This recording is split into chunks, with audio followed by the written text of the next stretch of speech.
This is a safe place where we can use words like stupid.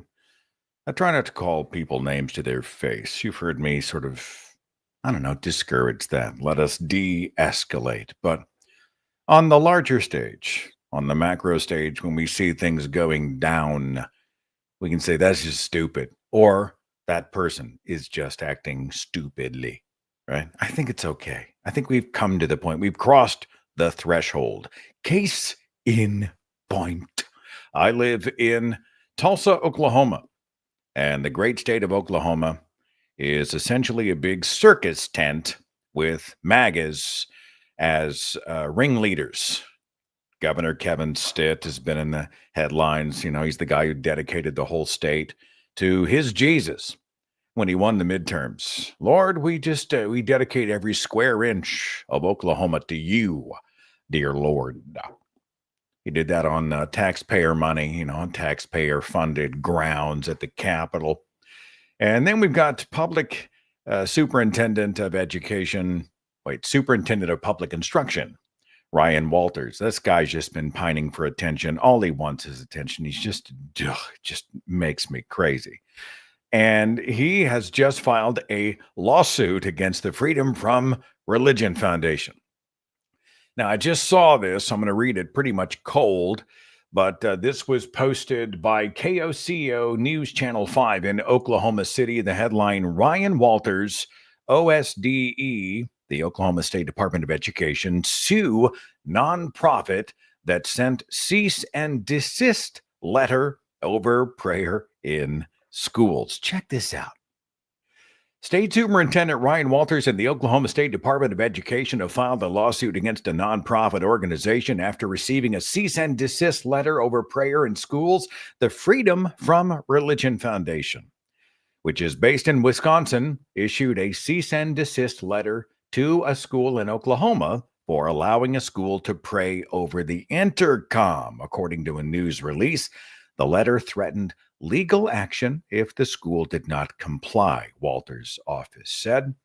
The lawsuit said the cease and desist letter came after, how do I say this, ACHILLE, is it Achille Public Schools, exercised their statutorily required duties to allow students to participate in voluntary prayer. Are you kidding me? You know what they were doing? They had homeroom teachers who were leading prayer, classroom prayer, and they were reading Christian Bible verses and leading Christian prayers over the school intercom. What part of that sounds like voluntary prayer to you? Well, people would hear it and they would start the classes with it, but it's not like the students were forced to say things that were Christian. He's such a piece of junk. Ryan Walters. You know what I'm saying? So apparently an FFRF has not yet officially received a notice of being sued, but the media certainly has gotten a hold of it. And this tells you really how Ryan Walters and the Oklahoma State Department of Education function. Yeah, you do the media first. Right. You go public first, you raise a big stink, you get the headlines, you get the publicity, and then eventually FFRF gets the paperwork. But tell me what's wrong with the cease and desist. Hey, wait a minute. This is a taxpayer funded property, and you're leading specifically Christian prayers on the taxpayer dime to a class base that might or might not be Christian. This is not a church. It is a house of education. No, Ryan Walters says. You have infringed upon our religious liberties. Here's a nice lawsuit.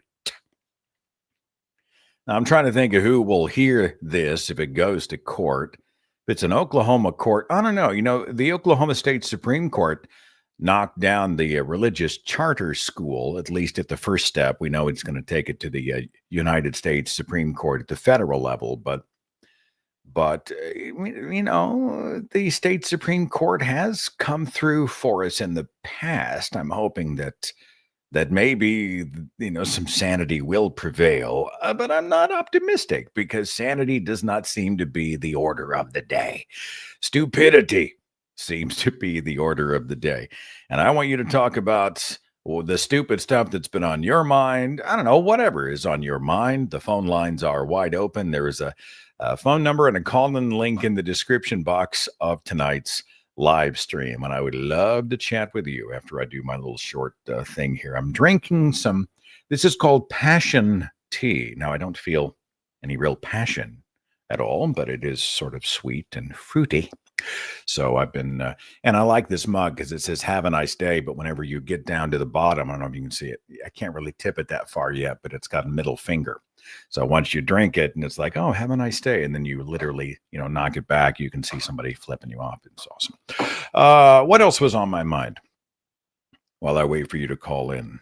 I was going to mention that I am including a segment about absurdity and cruelty in a speech that I'm giving. I'm still honing it. I did it in Florida for a free flow, but I'm going to be the featured speaker at the Friday night banquet at American Atheists.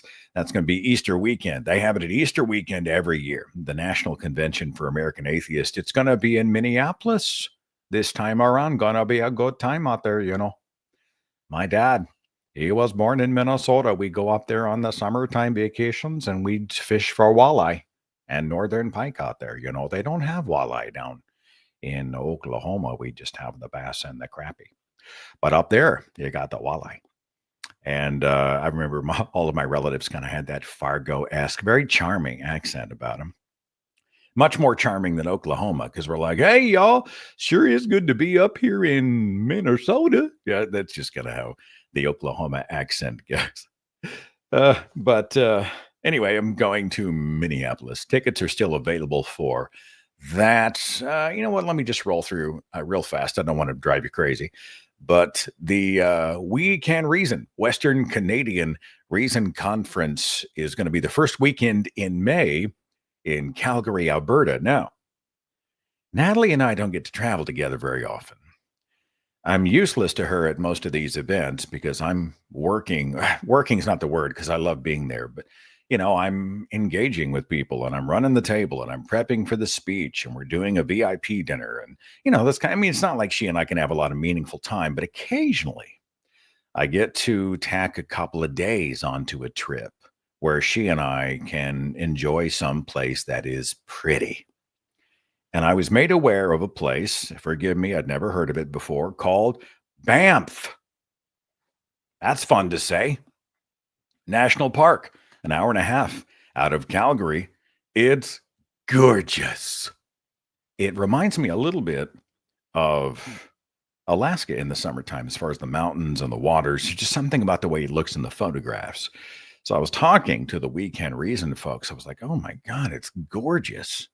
And they're doing like a tour and a day trip or something. And so Natalie and I are going to take a couple of extra days and we're going to fly up a little early. And we're just going to go and find a little nook somewhere in the mountain, and look at water that isn't brown and spend some time, just her and me, making memories. And so we've been having this conversation like, why are they going to treat us when we hit customs?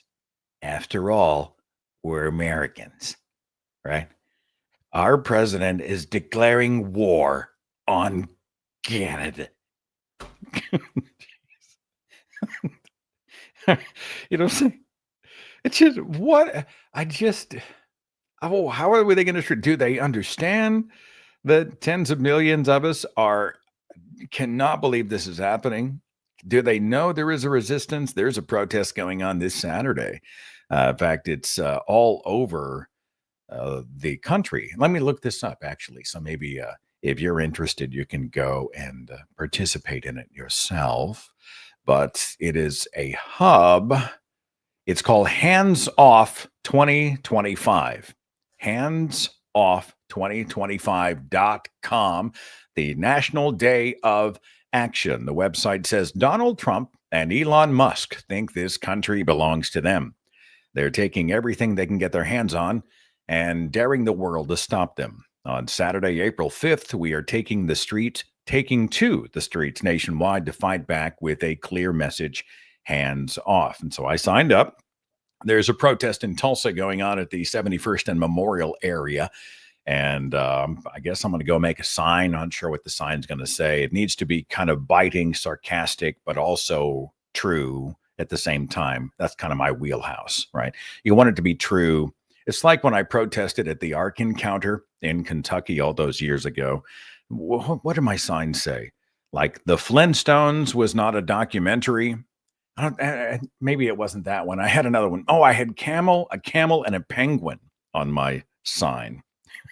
And I forgot exactly what the caption was, but it's like, Noah says these two were on the same boat. I don't know. It was more cleverly worded than that. But I'm going to find a phrase or a photo, and I'm going to make a sign. And we're going to go, and it's handsoff2025.com. And apparently there are these rallies and protests and demonstrations are going to be happening in cities all over the United States. So you might want to check that out and register and share it on your social media pages. Anyway, going into Canada, I'm nervous about how we're going to be. Like, are they going to kick me in the balls when I get there? Oh, hi, where are you from? America?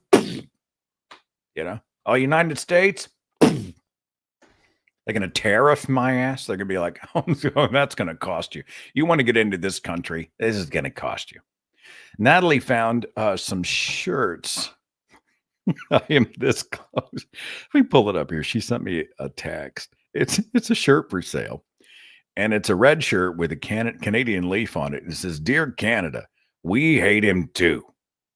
And she's like, we could always wear these shirts and just communicate them that, we're not sleeping with the enemy, that we get it. We're on their side. We're just as grieved as everybody else. So I don't know. I'm trying to figure.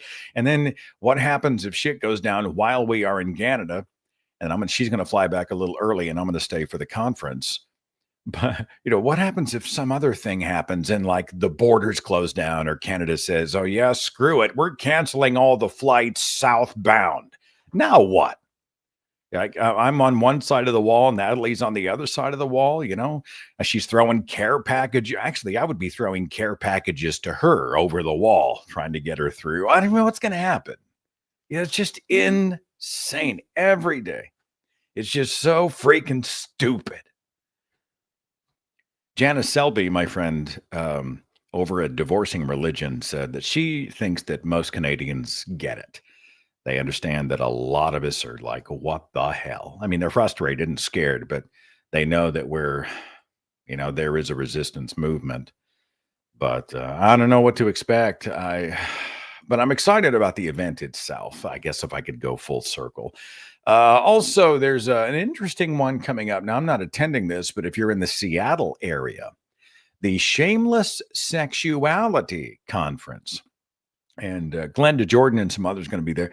This is really targeted at people who've gone through sexual shame and high control cultures. They've escaped purity culture, and they are either on a journey still or they've got a story to share or looking for community. And that's going to be an amazing weekend in May in Seattle. I'm going then to Wichita, Nashville, Tennessee, Sarnia, Ontario, and then the FFRF National Convention is happening in Myrtle Beach in October. I'll be curious to see what the progress of the lawsuit will be by the time that convention takes place. It's like, hey, welcome everybody, and here's the update on the litigation with Ryan Walters. Hopefully the high court will have swatted all this bullshit down by then. I swear. Farting Duck says, I'm disappointed in how someone of your intelligence thinks you'd get a bad reception in Canada. Well, I'm not worried about the free thought culture. They're my family. I'm worried about anybody else who sniffs a little America on me and then just, you know what I'm saying? Bam. You know what I'm saying? I'm just saying. I don't think that's an unreasonable trepidation. I don't think so. Okay, what are we talking about? Oh, stupidity. And the phone lines are wide open. Let me read you something. This has been floating around since 2019. And I reposted it again because it just so encapsulates the stupid. By the way, we'll be reading super chats on the show tonight. And so when you donate with the super chat, you get a little preferential treatment. It's my way of thanking you for your support. Also, if you want to join the channel, there's a join button on the YouTube channel for this, and that's a great way to support me and my work. But I will be trying to keep up with super chats if we get any, and I'll try to read those and spend some extra time on you. This came out in February of 2019. Someone asked, why do some British people not like Donald Trump? Nate White, an articulate and witty writer from England, wrote this magnificent response. Now, quick caveat: this is on the internet, right? So I don't know Nate White. I don't know. I can't source it to Nate White.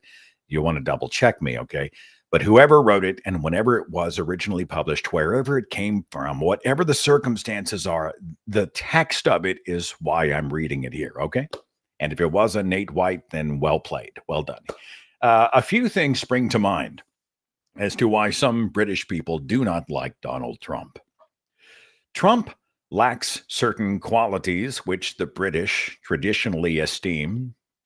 For instance, he has no class, no charm, no coolness, no credibility, no compassion, no wit, no warmth, no wisdom, no subtlety, no sensitivity, no self-awareness, no humility, no honor, and no grace. All qualities, funnily enough, with which his predecessor, Mr. Obama, was generally blessed. So for us, the stark contrast does rather throw Trump's limitation into embarrassingly sharp relief. Plus, we like a laugh. And while Trump may be laughable, he has never once said anything wry, witty, or even faintly amusing. Not once, ever. I don't say that rhetorically. I mean it quite literally. Not once, not ever. And that fact is particularly disturbing to the British sensibility. For us to lack humor is almost inhuman. But with Trump, it's a fact. He doesn't even seem to understand what a joke is. His idea of a joke is a crass comment, an illiterate insult, a casual act of cruelty. Trump is a troll, and like all trolls, he is never funny and he never laughs. He only crows or jeers. And scarily, he doesn't just talk in crude, witless insults. He actually thinks in them. His mind is a simple bot-like algorithm of petty prejudices and knee-jerk nastiness. There is never any underlayer of irony, complexity, nuance, or depth. It's all surface. Some Americans might see this as refreshingly upfront. Well, we don't. We see it as having no inner world, no soul. And in Britain, we traditionally side with David, not Goliath. All our heroes are plucky underdogs. Robin Hood, Dick Whittington, Oliver Twist. Trump is neither plucky nor an underdog. He's the exact opposite of that.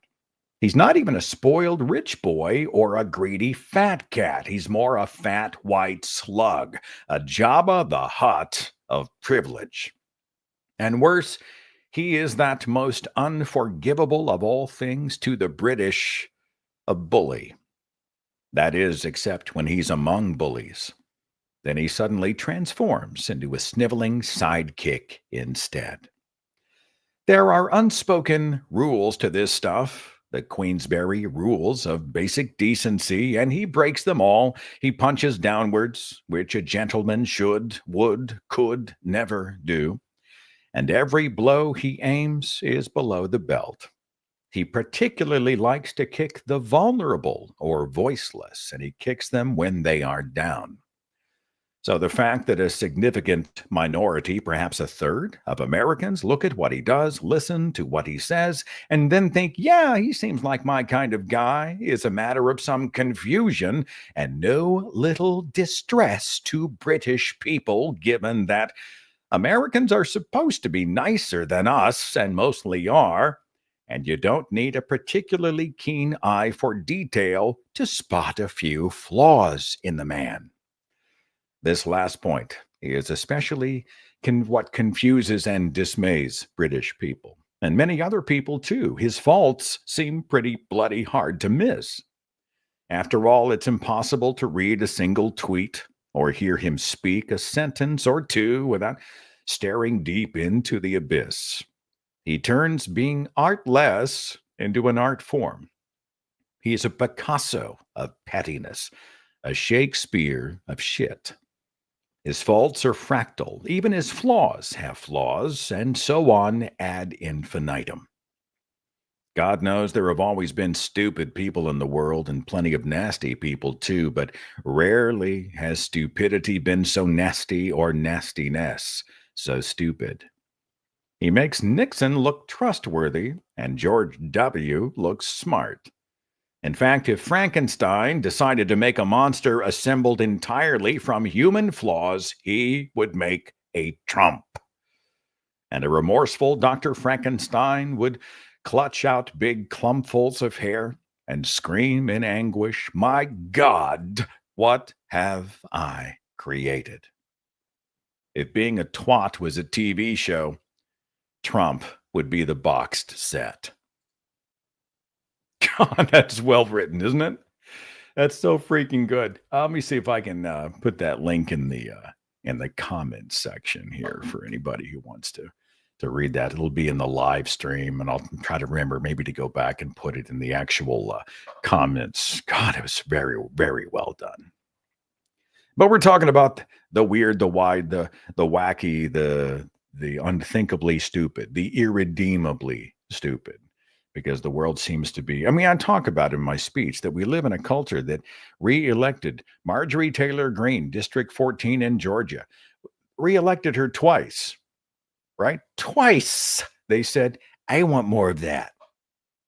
Give me the Jewish space laser woman. I mean, she literally believed that a cabal of Jewish, probably bankers or climate change legislation conspiracists were flying satellites over California using layers to ignite wildfires to burn the forest so that those lefty, liberal, radical, Satanist Democrats could jam through climate change legislation, which of course is communism.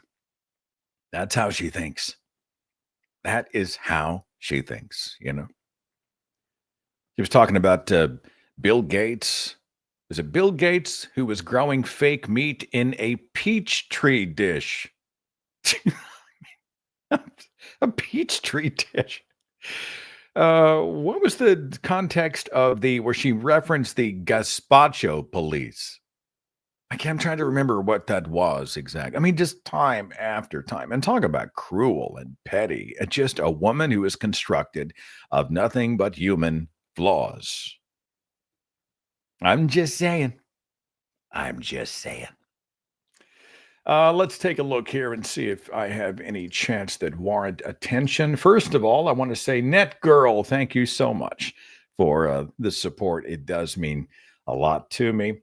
Karen, hi. Any chance you'll be coming to California this year? I have not yet been invited. Usually I go when a free thought group or a convention asks me to come and present. Occasionally I will reach out and say, hey, you guys, I might be in the area. You guys want to put something together? I've had a lot of great events in California. I used to do I can't do this much anymore because I've gotten older and it's hard to recover.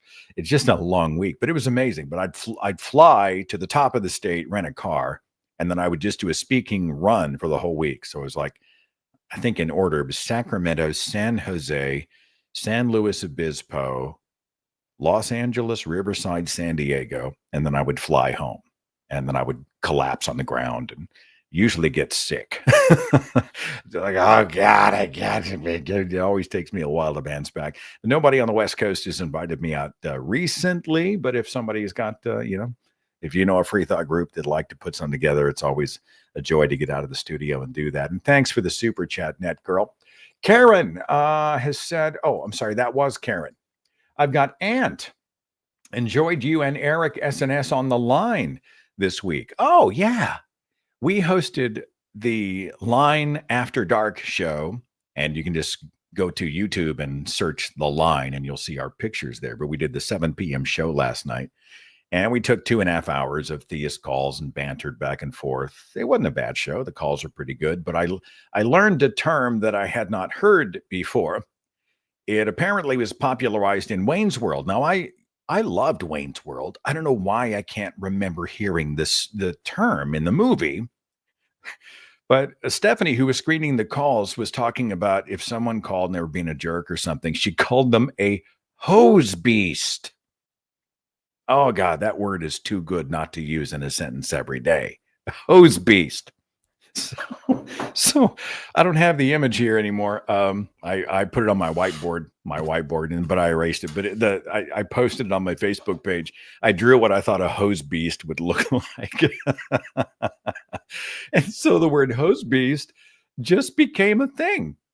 It just became a thing.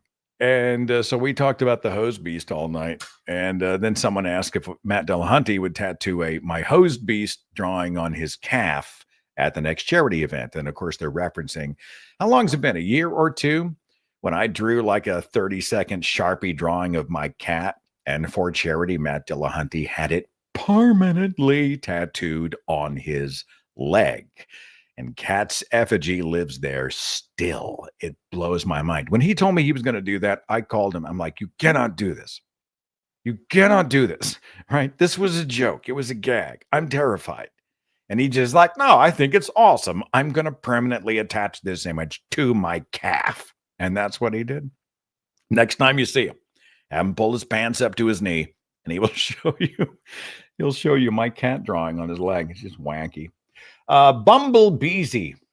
I've been saying sometimes you got to break the omelet to make the egg since you said it a few streams ago. Accidental idioms for the win. Yeah, I inverted it. I was talking about eggs to make the omelet, but I inverted it. Sometimes you got to break the omelet to make the egg. So essentially, I don't know. I bent space time. I didn't mean to do that, but it kind of stuck. So apparently it stuck with you. Thank you for the support and the super chats, and everybody else who donates. I'll cue you up here and spend a little time, and then a few others. Dodo says hose beast is Canadian. Oh, that's awesome.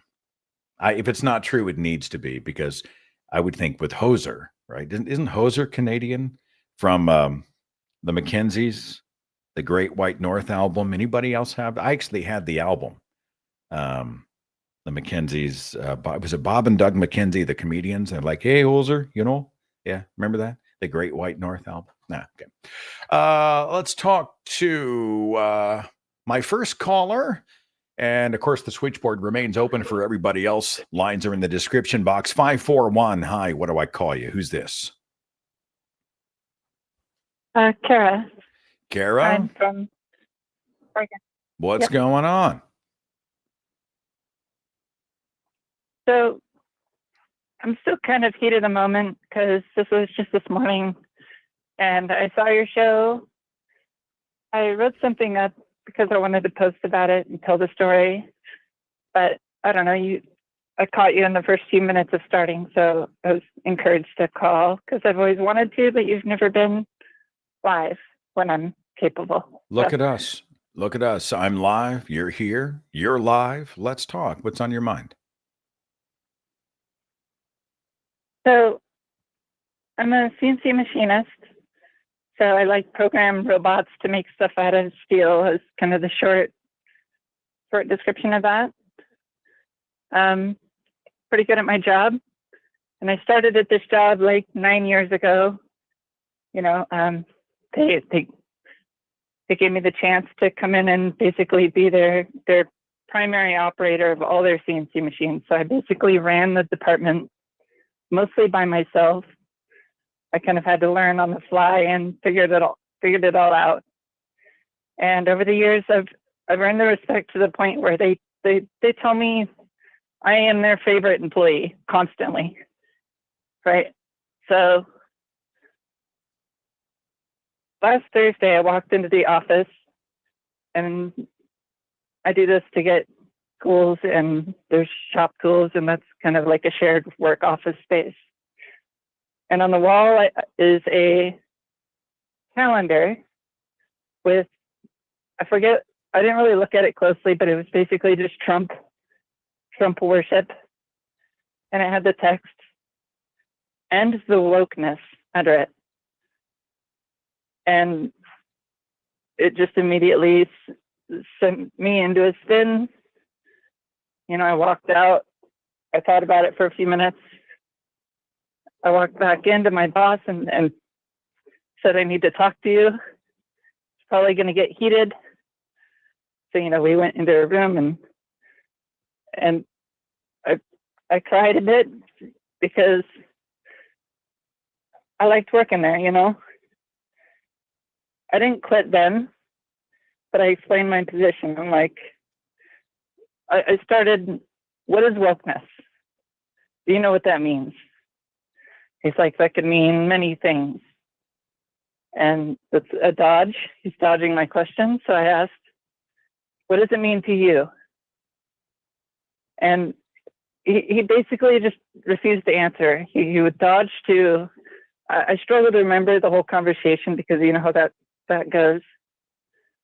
But he never, like I explained the science, why it's important, the things that Trump and the administration is doing, what Republicans are doing, what it means to them, what they think wokeness is. I explained all these positions. I explained the science. I talked about trans youth being denied care. I talked about literally everything, how they're being treated in prisons, how we're being treated as pedophiles in some cases by some people. There's no bounds to their hatred and how they want to basically erase people. And this is the propaganda term they use for that. The erasure of people's rights. Everything I explained it as clearly as I could. And he tried to basically whataboutism, say, what about Biden? What about Kamala? The twists and turns that these people do. And mind you, I have a very high tolerance for this stuff. This guy walks around with a 47 Trump hat. He's got patriotic stickers all over his truck, a 1776 flag, an eagle draped flag across his rear window. He is a Trump supporter, obviously. But as soon as you start posting that on the wall of a workplace, you are saying you are in support of the ending of that specific thing. And I made my point. I said, if that stays up and I see it on Monday, I'm going to walk out. And I walked in on Monday and it was still up this morning. So may I here ask? we are. Did you? His brother ended up coming in as I was confronting him. Sorry. No. Go ahead. Keep going. There's Go more ahead. to that story. No, I want to hear how this story ends. You went in and the sign and the wokeness was still up. And then what happened? So he went and took it down fairly quickly, but it was after I had to confront him again and I told him it, and I reiterated my point and all that, and he got offended. He said I attacked him. He said that he wasn't prepared for that. And I'm like, well, it's still there because he works on Friday. I do not. So he had a whole day to think about it and either leave it up or take it down.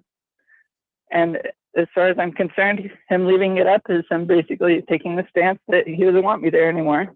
I know he doesn't. I honestly know he doesn't because it was very clear he did not want me to leave. His brother didn't want me to leave. His brother walked in kind of as I was confronting him. There was a coworker standing there.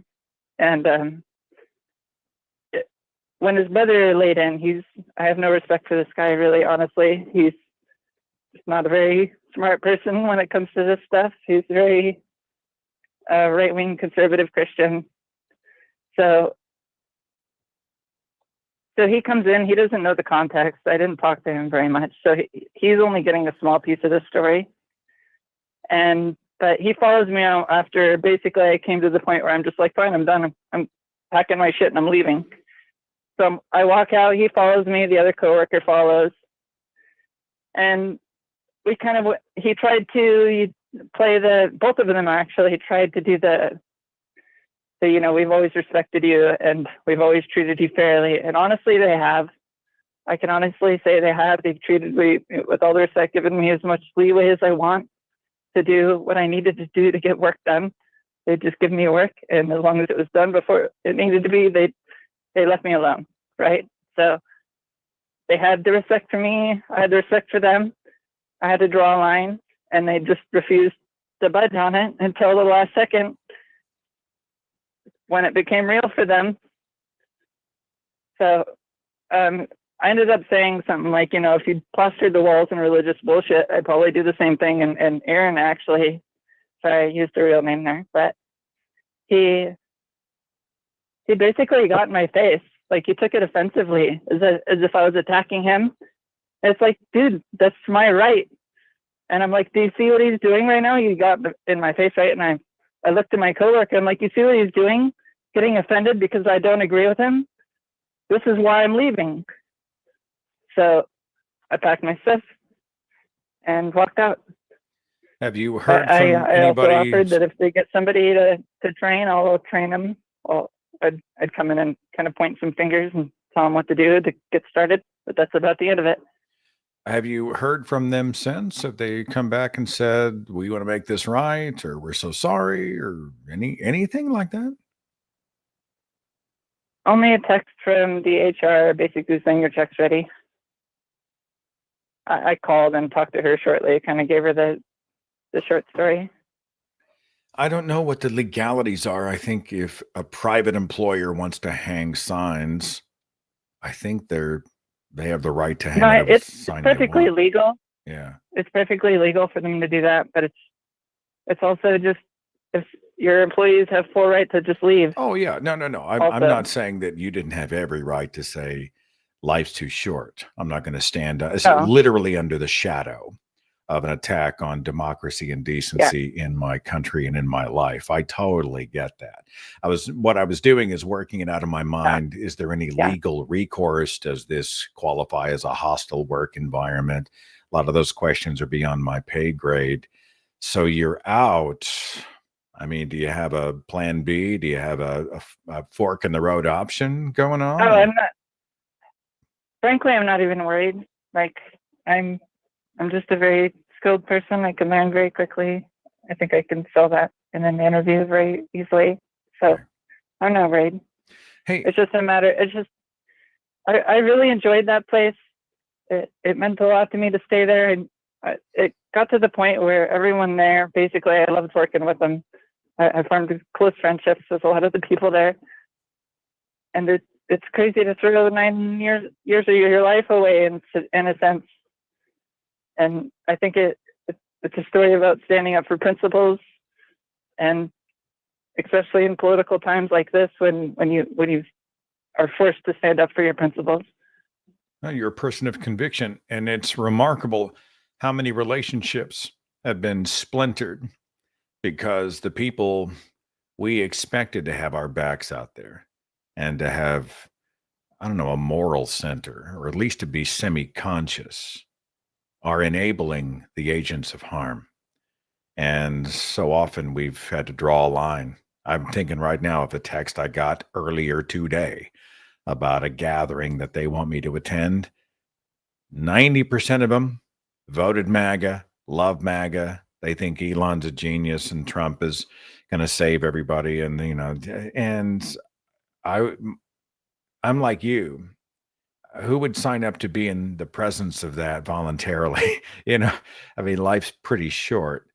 Can I ask you a question about your job, about your skill set, about robots specifically? Sure. So I've seen a few of the Thunderfoot videos about the Tesla bot and how essentially it's bullshit. It's sleek and it's pretty and it's sexy, but it doesn't hold a candle to the robotics work being done by Boston Dynamics, etc. Do you follow the Tesla bot? Yeah. Is it just pretty but empty bullshit? I've not followed it too much beyond what Thunderfoot has really covered, and maybe some Common Sense Skeptic, I think, might have done a video. Okay. But that's about the limit. All I'm right. not too into the like humanoid robot stuff or robot arms, more the like milling machines and lathes and those sorts of things. So you're pretty smart, is what you're saying. You look at code and it's like the Matrix. You know what it says. You know what it is. I wouldn't say that, but I'll bet you are. I'll bet you are. I'm so sorry for your troubles, but I don't know. I have nothing but respect for you taking a moral stand like that and just telling them, hey, life's short and I don't have to put up with it. And, you know, a lot of people, they wouldn't be able to do what you did, maybe for financial reasons or other reasons. But wow, I'm just blown away by you. And I'm glad you felt safe enough to be able to call and tell us the story here. And you're loved and supported. And we grieve with you. It's sort of the death of decency out there. So big hug from all of us to you, okay? yeah. Thank you, Seth. All right. Thanks for I love calling. your show, by the way. You're literally one of my heroes. So thank you Oh, so much. set your bar a little higher, Kara. But thanks for the kind words. It means a lot. So we'll talk again. Take care. Yep. Yep, I had to bye. be careful. I almost drank out of my coffee and it's got the middle finger. I do not want to give Kara the middle finger. That would be rude. So I'm going to drink it so it just says, have a great day, because I don't want to. And covering the bottom so that it's no longer, so it's not rude, because Kara deserves nothing but support from you and me. You ever done that? You ever quit a job on principle? I've been fired from a job. I'm trying to think if I've ever walked in and just said, screw it, and left. I don't think so. The day I was fired from my Christian radio job, I wrote about this a long time ago. That was brutal. She brought up a memory. Sometimes I wish if I'd gone back, if I'd have just quit, you know. But I probably had the firing coming. That's a whole other broadcast. I was kind of a burned out, relatively entitled guy, and the boss and I'd been going at it for years and years and years. Brandy is calling on a web link. Brandy, are you with me? Brandy? Brandy, this is God. I want you to build an ark. Brandy, tap your phone in case your phone has gone to sleep. Can you hear me, Seth, now? I can now. Yes, welcome. It was your godly voice that brought me back. Thank you. I was like, follow the light, right? Walk toward the light, and we will we will be united here on the air. And so I'm glad you made it. The call sounds great now. Talk to me. What's on your mind? Did I get your name right? Is it Brandy? It is Brandy Beckett, yes. Wonderful. Well, I'm so glad you're here. And whatever you want to talk about, what's on your mind? Okay, so I've been avoiding a lot of the news because it's been devastating lately, but I happened to stumble across a bill that is proposed in Texas right now. It's proposed this month. It's House Bill 3817, and it is the most frightening bill I've read thus far. And I've read more than 500 of these anti-trans bills across the United States, with the MAGA party authorizing and orchestrating all of them. And it is scary. I don't know if you've read this new bill yet, but if it passes, it takes effect in September of this year, and it will make it fraudulent for any person to show government ID, use oral confirmation to a government agency of any agency, or to a workplace if your gender is different than your assigned sex at birth. I just looked it up. So March of it's not big. Can you read it? 25. Yeah, I'm doing my best here. I think you actually have said it best. This essentially is what you just told me. The bill, HB 3817, Texas, proposed the creation of a new criminal offense known as gender identity fraud. It introduces Section 32515 to the Penal Code, which defines the offense like there's that word, offense, as knowingly making a false or misleading statement regarding one's biological sex to a governmental entity or employer, specifically by identifying as the opposite of the biological sex assigned at birth. This act categorizes such an offense as a state jail felony. Yet another, I don't know, trans people seem to be the boogeyman, right? Trans people and immigrants right now are the 1-2 punch of boogeymen for MAGA culture and for Project 2025 types. They seem to have no shame and no bottom. I'm sure you feel that way, Brandy. Oh my goodness. I was in Texas during the elections in November. It was getting so scary down there. I had to get out of that state.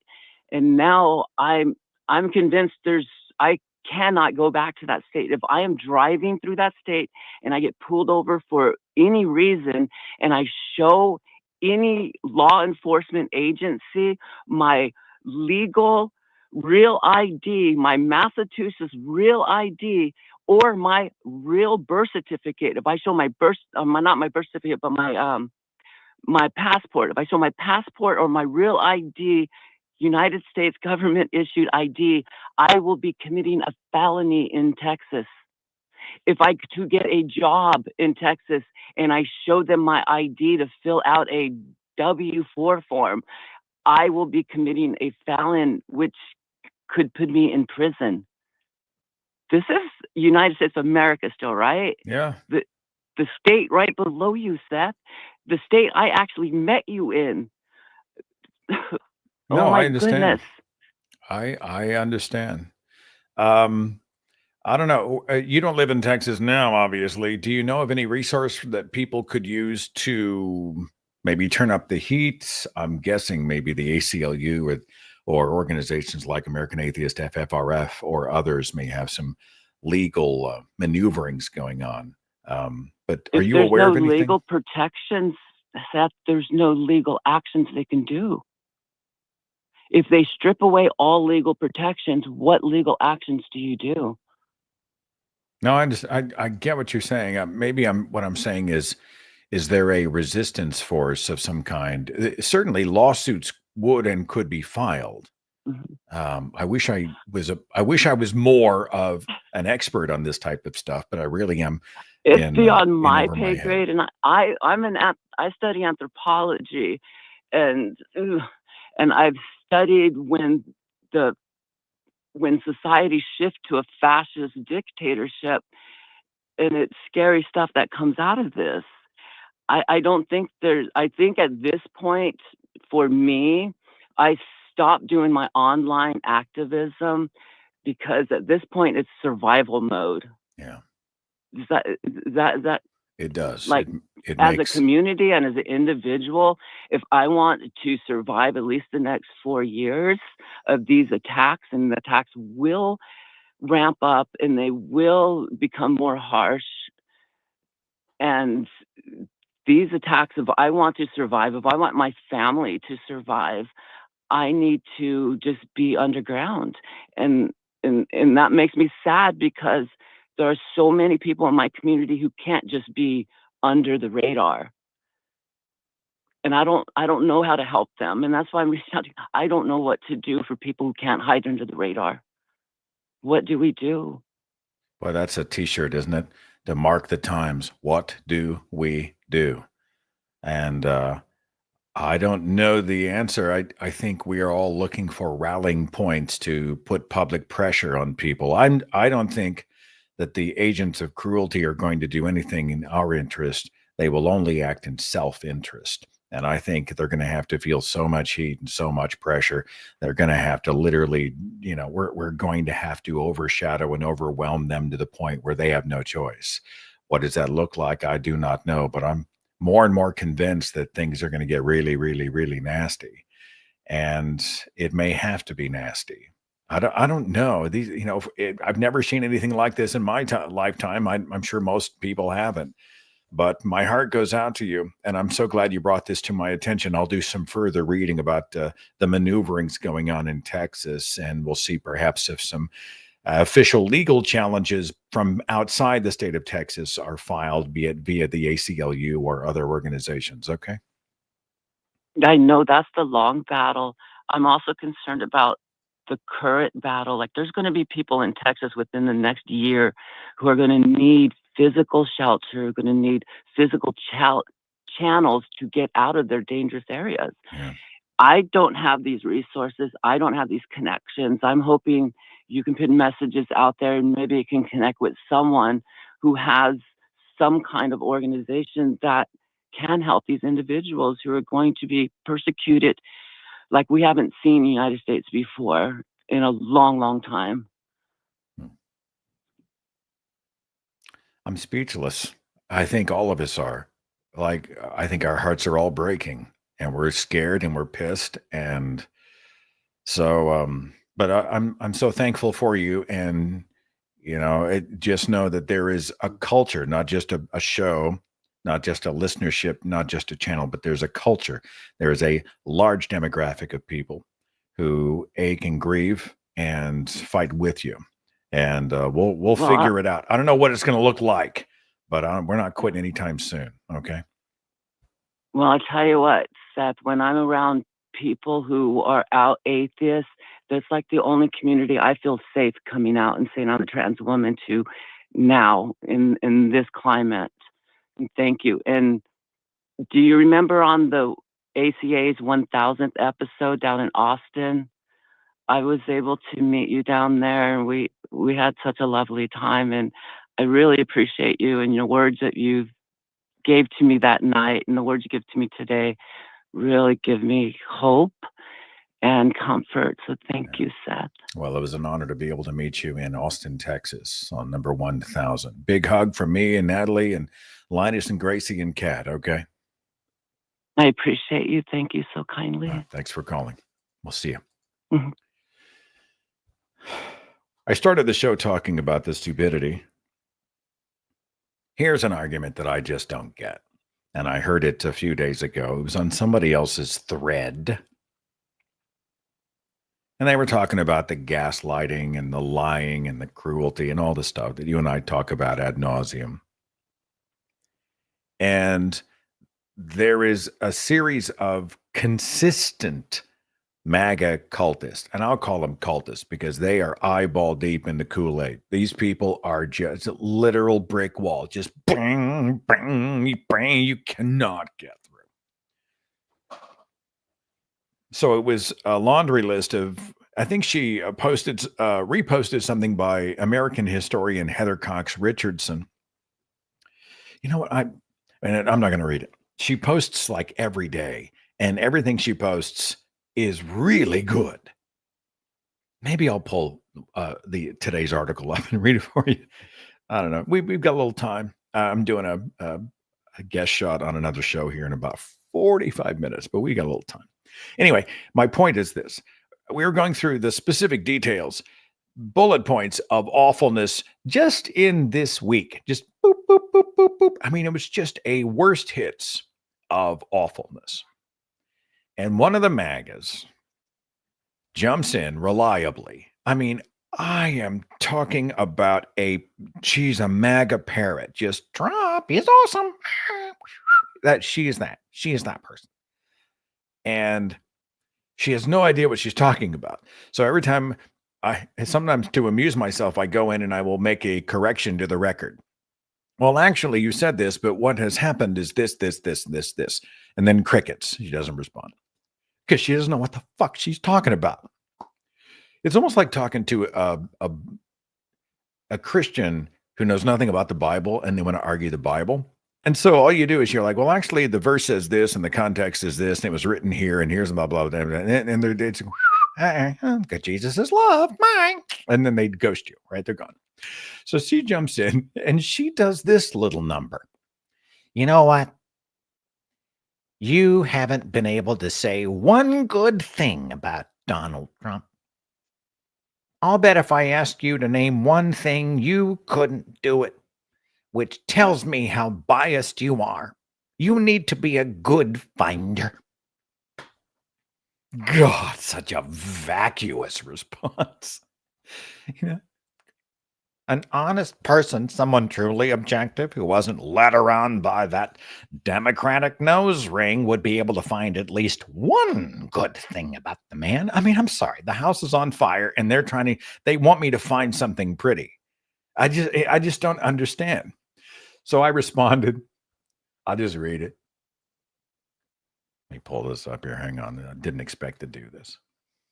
And honestly, she is as sharp as a marble anyway. I mean, I don't say this lightly, but I've seen her off and on. I know who she is. She's so dense that light bends around her. You know what I'm saying? Yeah, okay. So anyway, be a good finder. All right. If you want to be credible, then you need to you need to find something. Acknowledge one good thing that he or his followers have done. So I responded.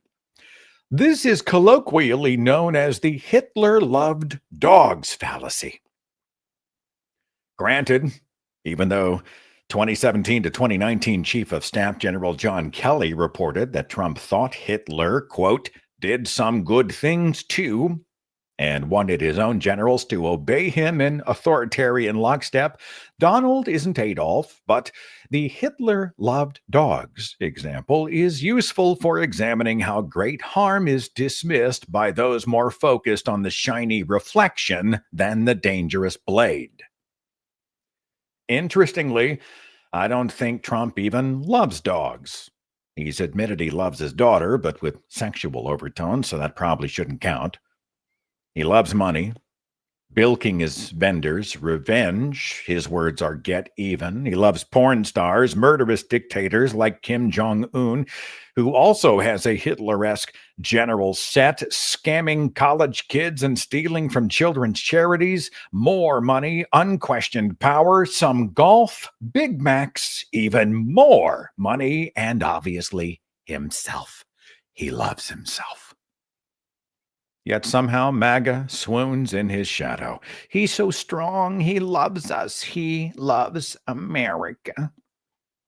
The Democrats can be frustrating, but they remain a party and a platform, not a cult of personality where authoritarian power is gladly handed to a king by the commoners. Watch Donald threaten anyone and everyone who grazes his delicate skin, threatening dissenters, legal protesters, judges who rule his actions unlawful, media outlets correcting the record, even loyal allies who have somehow become opportunities for Trumpian conquest. Hey, I now claim this land called Canada. All the while, the most privileged people, white hetero-conservative Christians, cry grievance against the vermin while defending the Hitler who loves dogs. I will never again wonder how Jim Jones got his followers to drink the poison.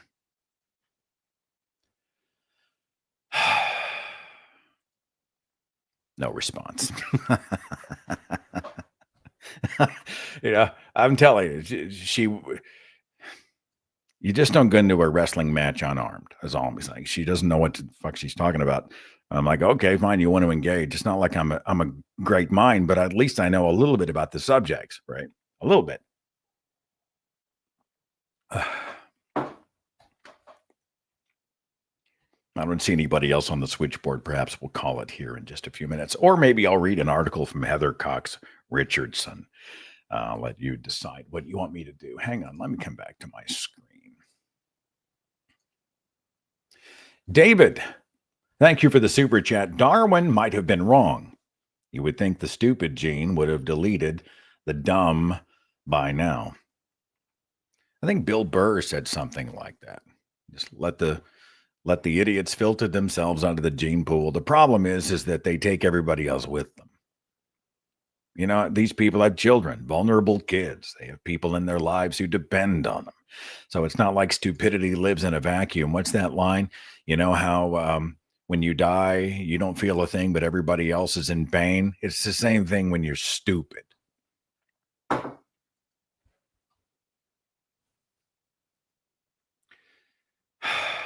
Mark says sociopaths do not understand normal emotions, so they do not have pets.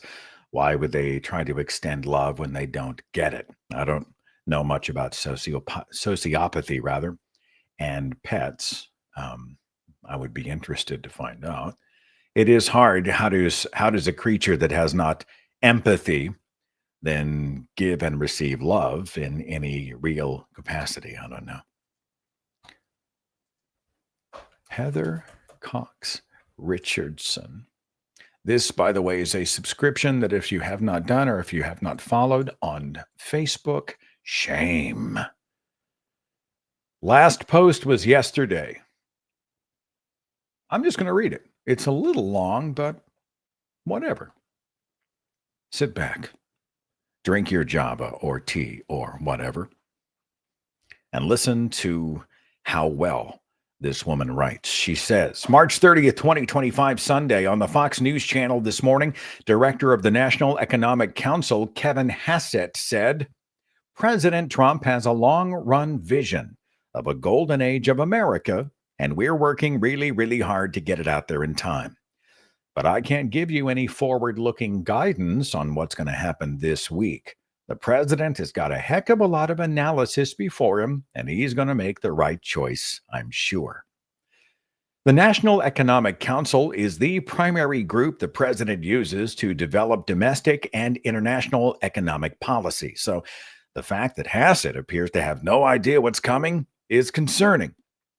Trump has declared April 2nd Liberation Day because he will announce big new tariffs.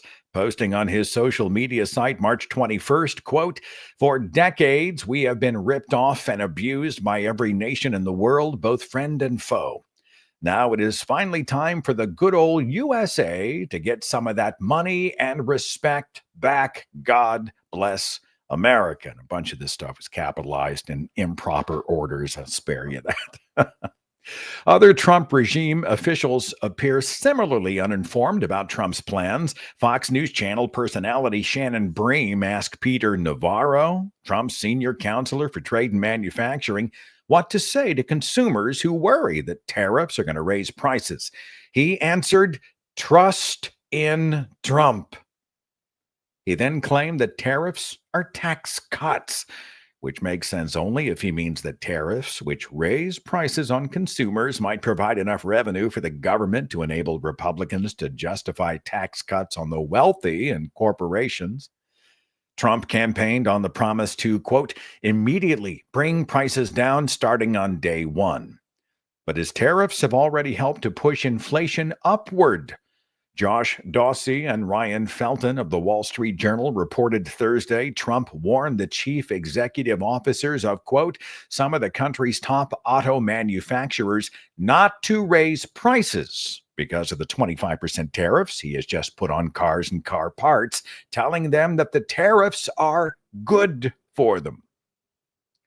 On Saturday, Trump denied he had made such a request and told NBC News' Kristen Welker that, quote, I couldn't care less if they raise prices because people are going to start buying American cars.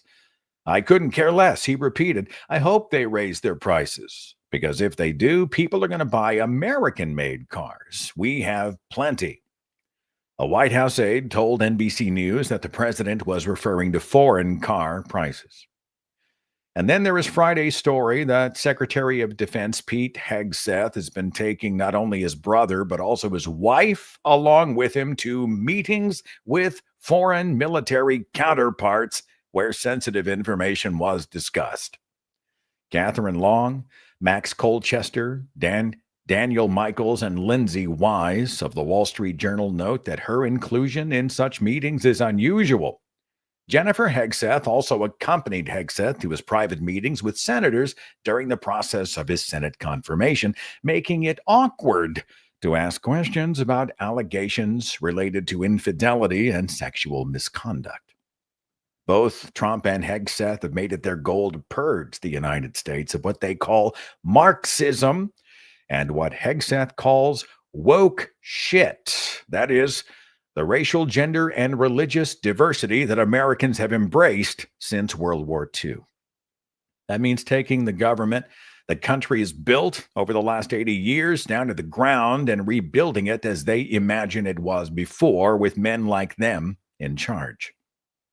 The Trump regime is the result of at least 45 years of Republican rhetoric that undermined the idea of a government that worked for the good of everyone by claiming that such a government was socialism or Marxism.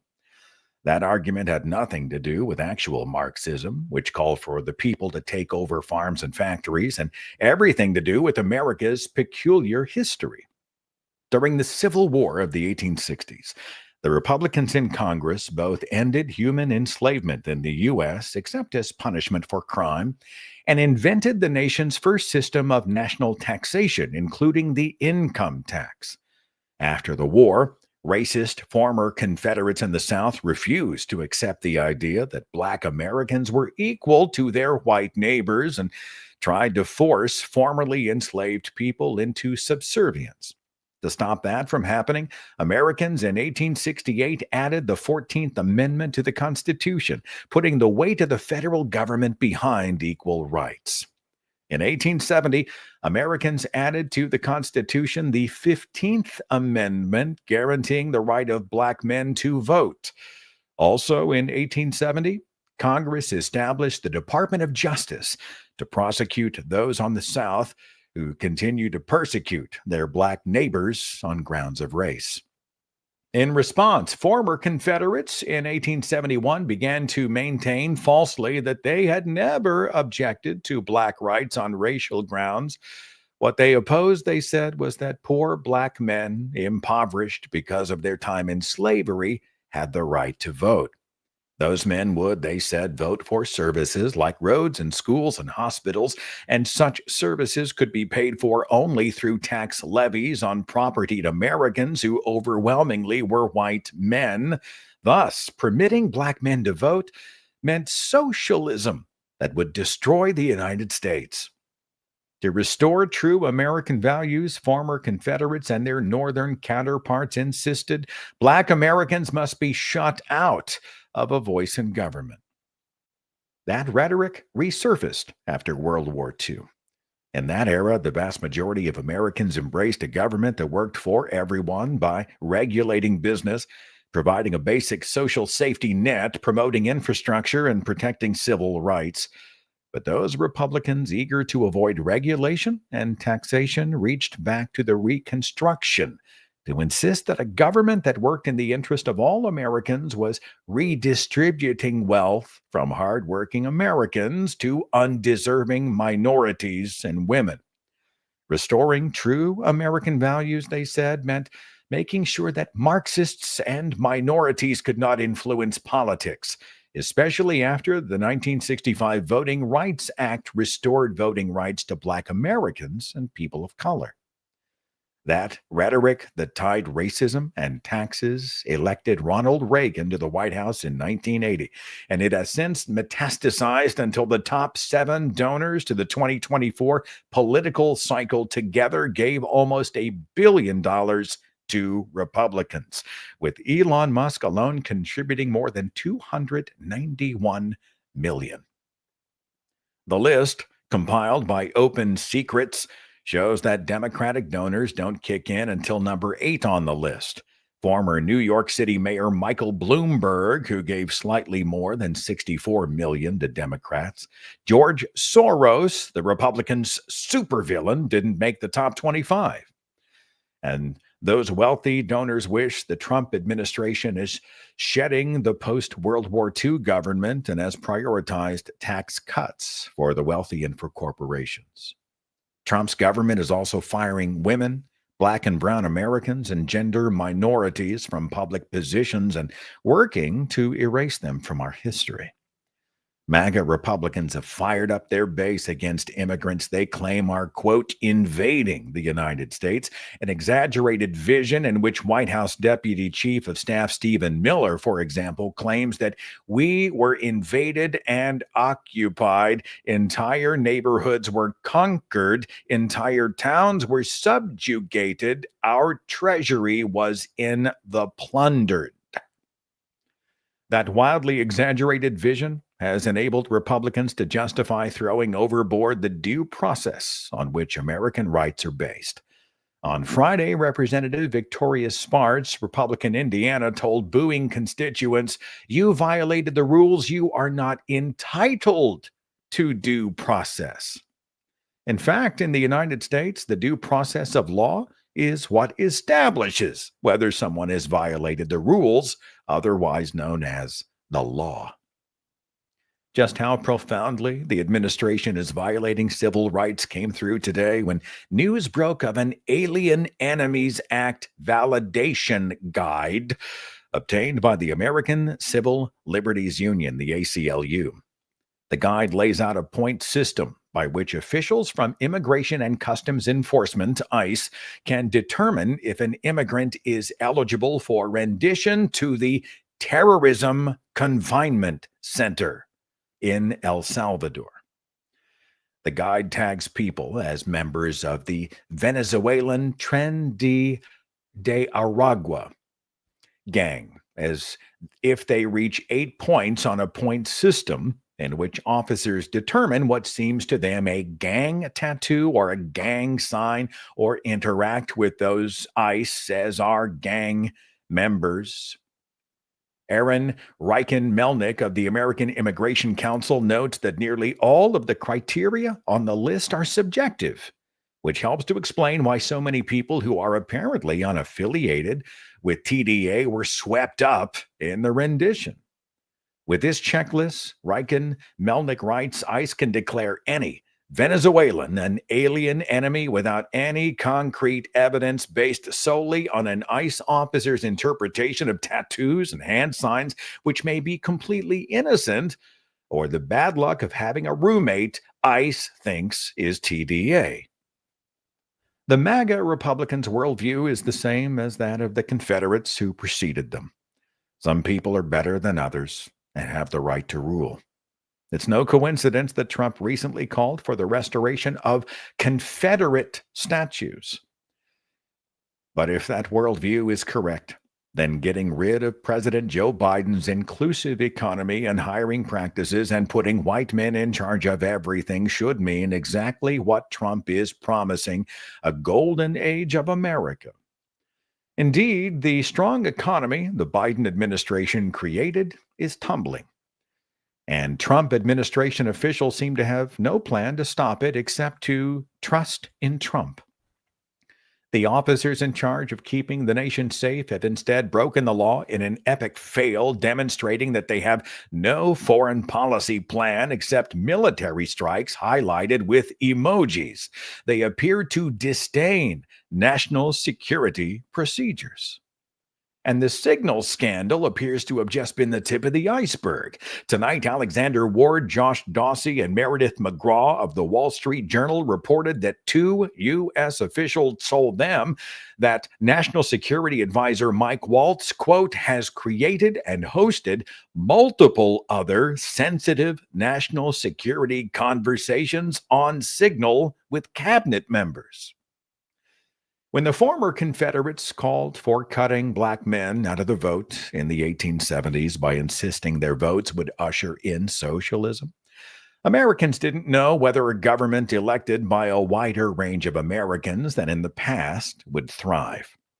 In 2025, we have experienced not only 80 years of a government that created a strong economy and a stable world as it worked for all Americans.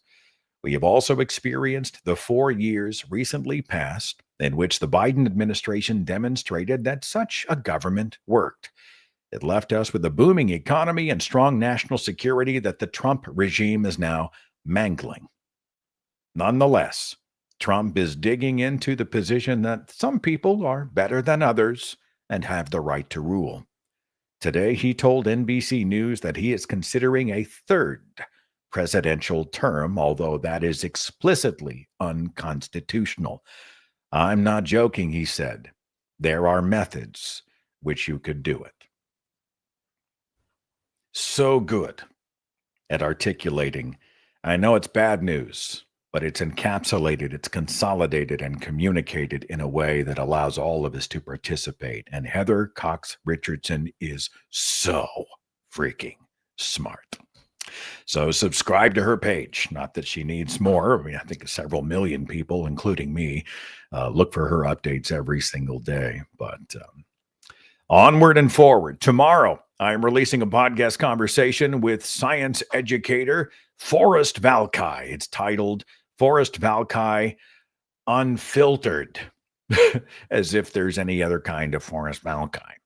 And then we're going to do just kind of a fun show next week, a little self-care, a little brain break. We're going to do a little science and the origins of everyday thing kind of show coming up next week. And we'll take some more of your calls and I don't know, lots of good stuff coming up in the month of April, plus all the big events on the tour and conference calendar. Again, if you want to find those, thethinkingatheist.com/events. Be well, be safe, and I'll see you next time.